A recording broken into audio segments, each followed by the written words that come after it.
Pagkakamali sa pagninegosyo seri, bayad sa suppliers. Kung mayroon kang negosyo or balak mong magnegosyo, ang video ito ay para sa iyo. Ito ay magtuturo sa iyo kung paano maiwasan ang mga pagkakamali na maaaring makaapekto sa relasyon mo at sa iyong suppliers. By the way, I am Roger Silvido at meron akong halos isang dekadang pagkakamali sa pagninegosyo. Pero bago ang lahat, kwento muna. Dati sa negosyo namin na YM Not to Flat ay it started na naging reseller lang ako sa products nila. Shoutout nga pala sa iyo, Sir Ken. Kumusta kayo dyan?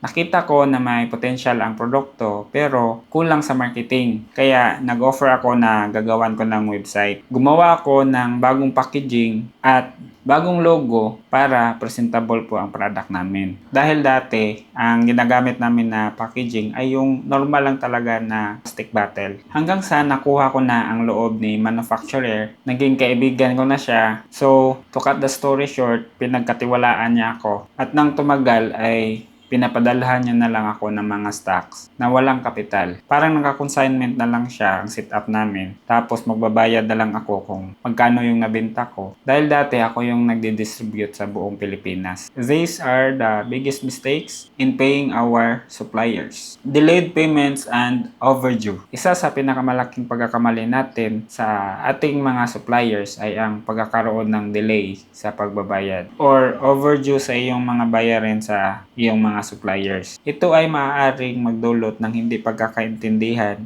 at pagkasira ng inyong relasyon. That's why it's very important to pay on time. Kung ano yung napag-usapan nyo, dapat magbayad ka on time. At dapat may maayos kayo na communication between you and your suppliers. Nangyari to sa amin dati sa isa kong supplier na meron kaming overdue, hindi namin napansin dahil isang dahilan doon is hindi naman nag-send si supplier sa amin ng statement of accounts, which is understandable naman daw, sabi nila, kasi supposed to be nagbibigay sila sa amin ahead of time, like maybe 1 week. And then nagulat na lang kami na meron palang memo si accounting na meron pala kaming overdue. So which is naman kami, meron naman kaming mutual respect, and then thank you pala sa suppliers ko kasi sobrang bait. And then, naiintindihan niya yung sitwasyon namin kasi during that time, wala pa kaming system. Kaya hindi namin napapansin kung meron kaming mga overdue. Kaya yung solution namin doon is to provide them the PDC or post-dated check every time na meron silang i-deliver na item. Paying mistakes to your suppliers about consignment product. Kung mayroon kang mga items na naka-consign sa store mo or sa shop mo, dapat mong matrack ang mga ito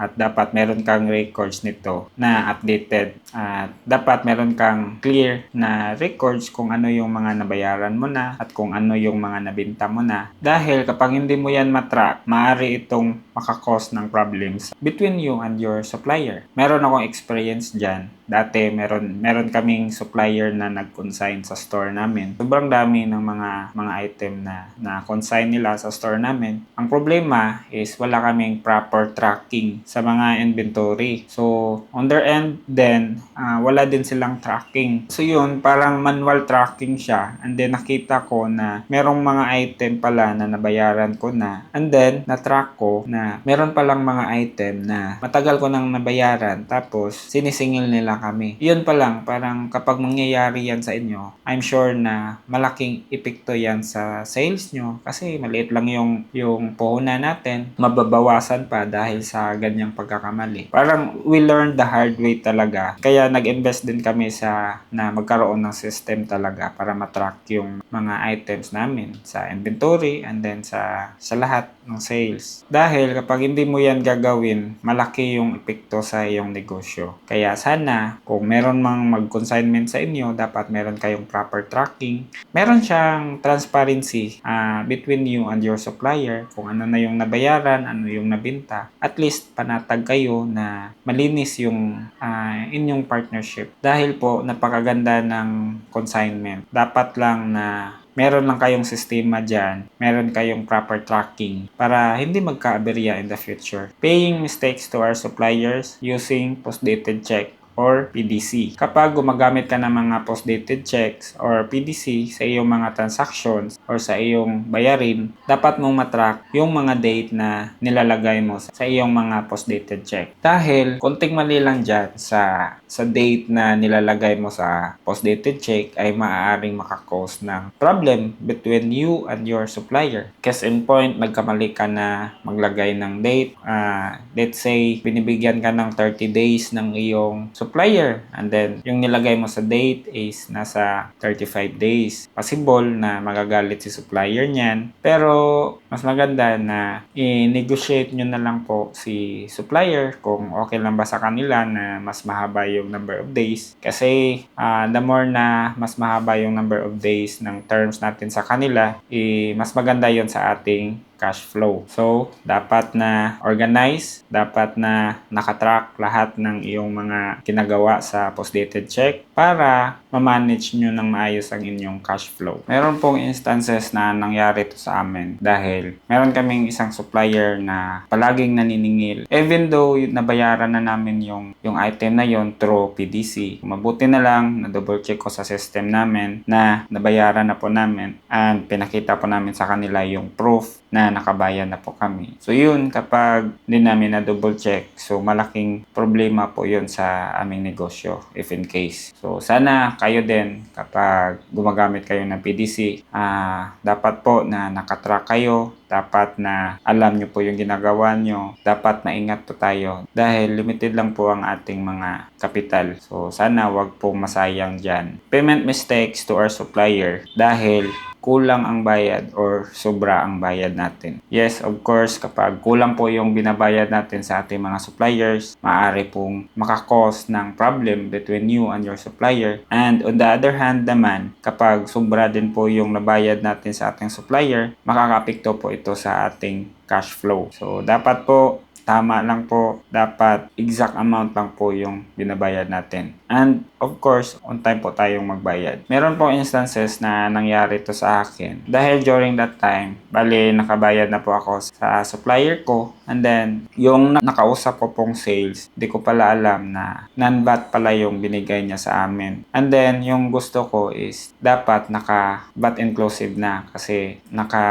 VAT registered na po kami. So kaya pala na hindi agad na process ni supplier yung order ko dahil kulang pala yung payment namin. So understandable naman yon between me and to our supplier dahil merong di pagkakaunawaan. Yun, na-share ko lang dahil medyo napinding po kami doon mga 1 to 2 days.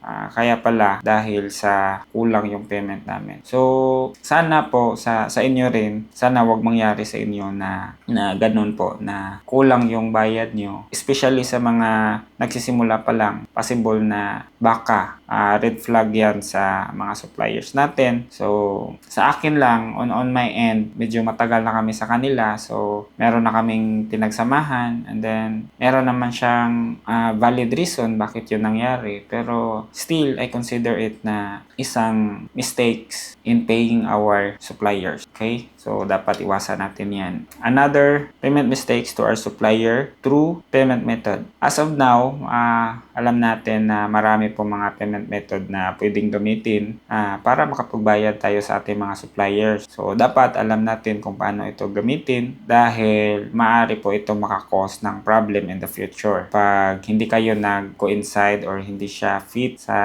between you and your supplier. So, case in point, sa akin, nangyari yan sa akin dati. Hindi ko naman siya masasabi na malaking problema talaga. Pero isi-share ko lang.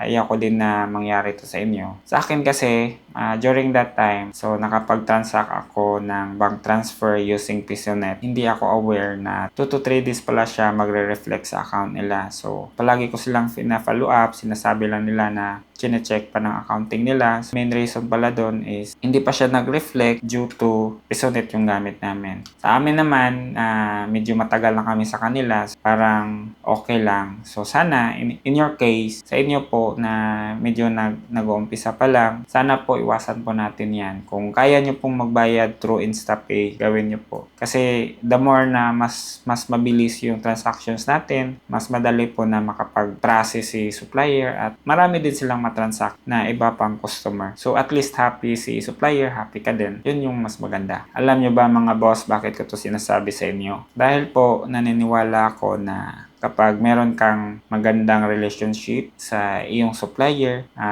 I'm sure na yan yung magiging daan mo or yan yung tutulong sa'yo para makatawid ka sa next level. Dahil yan lang po yung pwede nating masasabi na kapital na hindi siya pera. Yung tiwala ng iyong supplier, yan yung pinakamahalaga talaga sa lahat. Kahit na anong transactions, kahit na anong project yung meron ka, kapag meron kang someone na pwede mong sandalan, yun yung the best na strategy na pwede mong scale up yung business mo. So, yun lang. Sana wag nyong sayangin. Kung ano mang merong relationship kayo sa inyong supplier. Kung nagustuhan nyo po yung video na kagaya nito, sana mag-comment kayo or mag-like kayo. And then, comment kayo sa baba kung ano pa yung gusto nyong topic na pag-uusapan natin in the future. Saka nga pala mga boss, meron pala akong ginawang Facebook page para sa mga negosyante na gustong umunlad yung kanilang negosyo. So, ang pangalan po nito is Work Smart Community. So, search nyo na lang po sa Facebook. And then,